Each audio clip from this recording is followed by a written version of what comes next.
जम्मू काश्मीर पोलिसांची मोठी कारवाई आहे। मुफ्ती इरमानला शोपियानमधून अटक करण्यात आलेली आहे। जम्मू काश्मीर पोलिसांकडून दहशतवाद विरोधी कारवाईत मोठं यश मानलं जात आहे। फरीदाबादमध्ये नुकत्याच जप्त करण्यात आलेल्या स्फोटकांच्या प्रकरणात शोपियानमधून मुफ्ती इरफान अहमद याला आता अटक करण्यात आली आहे।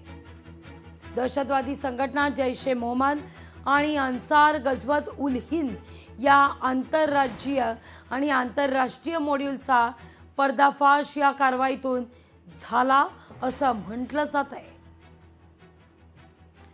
या सगळ्याविषयी अधिक माहिती घेऊया आपले प्रतिनिधी भूषण यांच्याकडून। भूषण, एक मोठी कारवाई म्हटली जाते।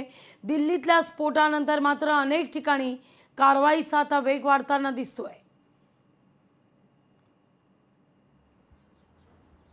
नक्कीच लागवी, एकंदर सोमवारी दुपारी फरीदाबादमध्ये मोठ्या प्रमाणात स्फोटकं सापडली आणि त्याच संध्याकाळी सोमवारी दिल्लीमध्ये लाल किल्ल्याजवळ एक भीषण स्फोट पाहायला मिळाला आणि एकंदर संपूर्ण देशामध्ये जो अलर्ट आहे तो जारी केलेला पाहायला मिळाला। एकंदर देशातील प्रत्येक यंत्रणा, प्रत्येक पोलीस यंत्रणा असेल किंवा प्रत्येक तपास यंत्रणा असेल, ही या संपूर्ण घटनेच्या अनुषंगाने कामाला लागलेली आहे। एकंदर प्रत्येक जिल्हा, प्रत्येक राज्यामध्ये, प्रत्येक जिल्ह्यामध्ये आपल्याला एक सतर्कता पाहायला मिळत आहे। त्यानुसार काश्मीरमध्ये आणि महाराष्ट्रामध्ये अशा दोन ठिकाणी मोठ्या कारवाया पाहायला मिळत आहेत। काश्मीरमध्ये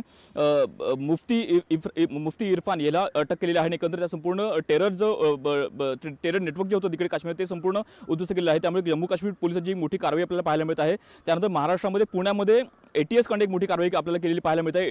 एटीएसने पुण्यातील काही शिक्षक, पुण्यातील एक जे कनेक्शन आहे ते थेट मुंबईमध्ये सापडलं, तर मुंबईमधील एका शिक्षकाला अटक केलेली आहे। एकंदर कुठेतरी एक मोठा एटीएसचा जो संशयित सध्या वातावरण आहे ते सध्या आपल्याला पाहायला मिळत आहे। एकंदर महाराष्ट्रामध्ये सुद्धा काही टेरर गोष्टी, काही टेरर संस्था काही काम करत होत्या का याचा सध्या तपास सुरू आहे। एकंदर कुठेतरी एका शिक्षकाला अटक करून कुठेतरी एक महाराष्ट्रातील एक मोठा धोका जो आहे सध्या टळलेला पाहायला मिळत आहे। एकंदर या संपूर्ण गोष्टीमुळे संपूर्ण देशामध्ये आपल्याला सध्या सतर्कता पाहायला मिळत आहे। प्रत्येक यंत्रणा, प्रत्येक एजन्सी आपल्याला सध्या काम करताना पाहायला मिळत आहे। एकंदर दिल्लीतील ब्लास्ट नंतर संपूर्ण महाराष्ट्र किंवा संपूर्ण देशामध्ये सध्या आपल्याला अलर्ट जो आहे तो आपल्याला अधिक सक्रिय झालेला पाहायला मिळत आहे। निश्चित भूषण, धन्यवाद तुम्ही दिलेल्या सविस्तर माहिती करता।